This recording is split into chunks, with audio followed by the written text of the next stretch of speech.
Hey guys, welcome back.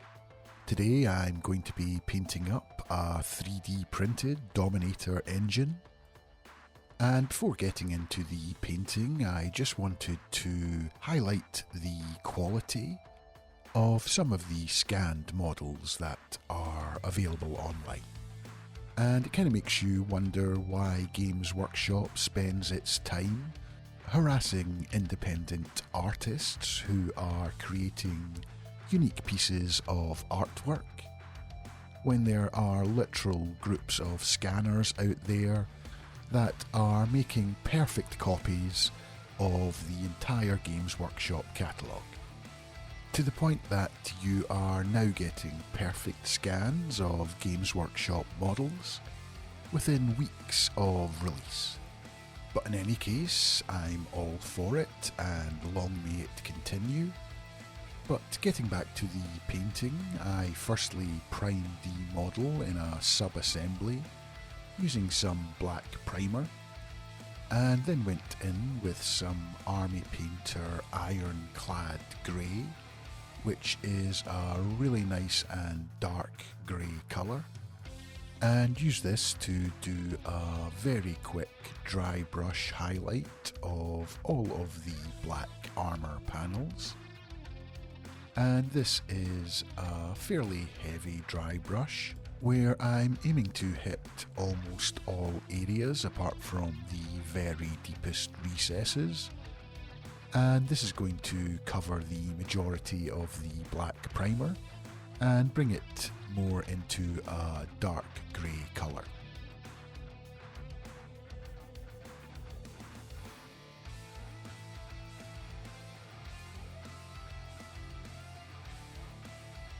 Next I'm going to be switching to some Army Painter Deep Grey, which is the next lightest colour in the triad.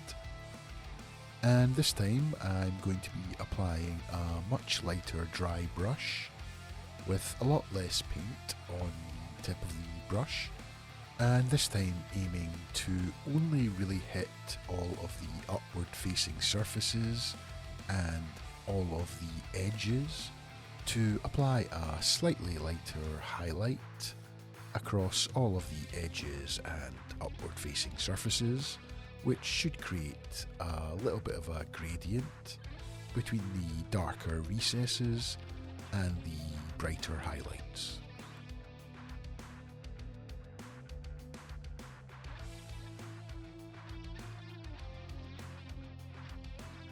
And this is just a very rough and quick way to paint up a basic highlighted black armour. And I'm now going to move on to painting the vivid purple parts. And before I do that, I need to create the base. And for that, I'm going to be using some white oil paint, heavily thinned down with white spirits. And I normally thin this down until the oil paint is running down the sides of the container, and I'm then just going to apply this to all of the areas across the model that eventually I'm going to be painting with some vivid purple. And because the oil paint is so thin, it's going to flow into all of the recesses and create a really interesting reverse highlight effect, where the deepest recesses are going to be the brightest areas and the highlights are going to be darker, which creates a nice, quick and easy base for a glowing fire type effect, where you want the brightest areas to be towards the recesses and the centre points, and the darker areas to be towards the highlights. And I'm going to leave the very tips of the flames still in the black, which once the model is complete will give it a more realistic looking fire effect.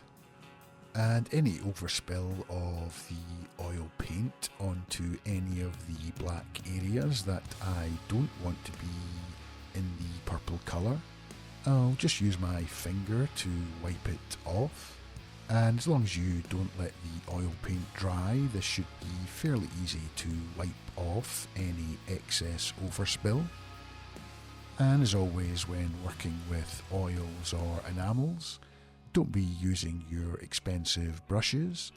Make sure you get a big pack of cheap synthetics that you can use and dispose as you need.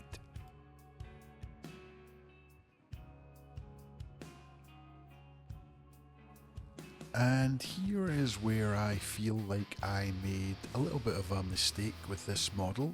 I wanted to paint up the ruins that are spread across the armour panels, so I firstly went in and sprayed them with a little bit of white ink, with the idea being that I wanted to give them a glowing purple vibe, just like the flames and the rest of the accent colours on the model. However, I think giving them this glow effect was a little bit too much, and if I was doing this again, I would do it slightly differently. But for now, I sprayed them all in the white.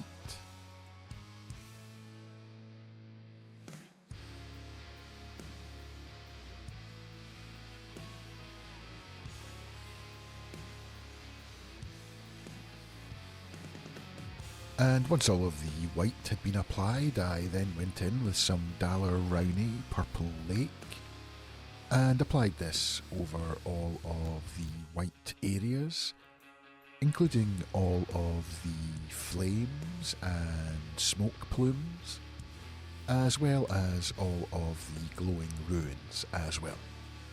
And because I'm using such a dark armour colour, there shouldn't be too much worry about any overspray, and if there is any overspray, it should be fairly easy to touch up.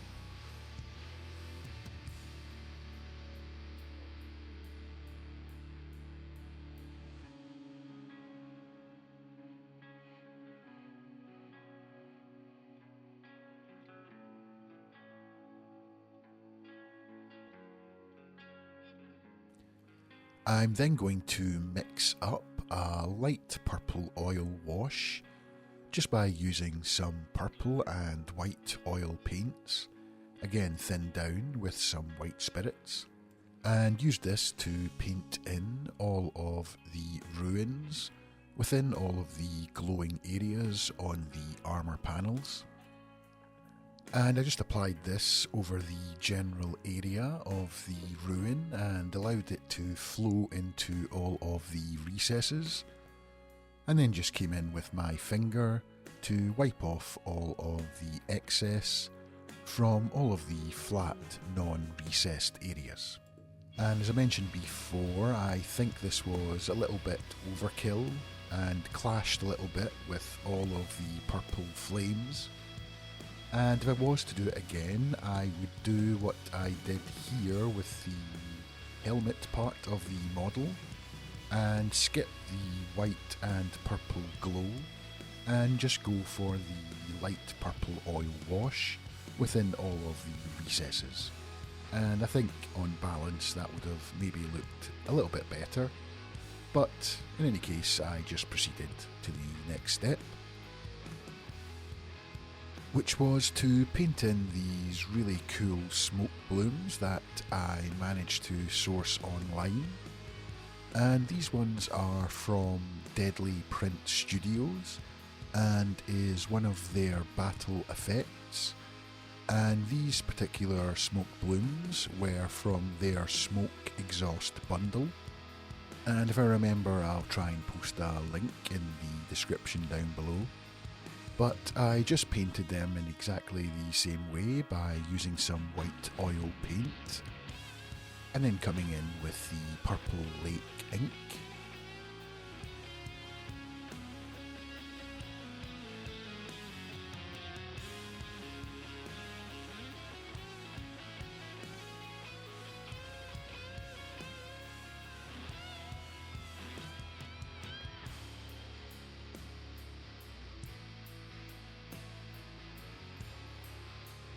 And while the smoke plumes were drying, I took this opportunity to go in with some Army Painter Heavy Metal and paint in all of the metallic trim that's across all of the armour panels.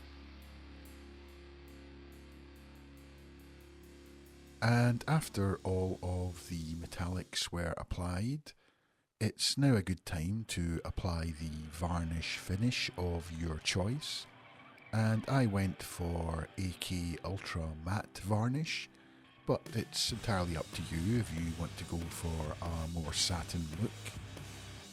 And then it was time to assemble all of the parts, which for the most part was fairly straightforward, but for the additional smoke plumes I used some extra fine white milliput and used this to fill both of the empty holes on both of the weapons.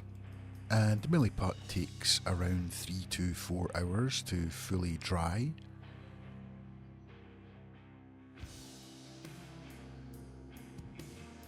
So as soon as I applied it to the barrel, I just went in with the plume of smoke and pressed it into the milliput, which should create an area for me to later come in and glue the plume to the weapon once the milliput had cured. And I didn't know this at the time, but if you use something like Vaseline or E45 cream, you won't get bits of the milliput sticking to the plumes of smoke like I did. However, without using the Vaseline, it still worked out in the end, as I was able to glue the smoke plumes to the weapons once the milliput had cured after around 4 hours. And once everything was assembled, the model was now ready to be based. And all in all, it's a fairly simple process, heavily relying on the vibrant colour of the purple ink. And this kind of technique would work with almost any kind of ink for the accent colour, be it red, green, orange, magenta. The choice is really up to you.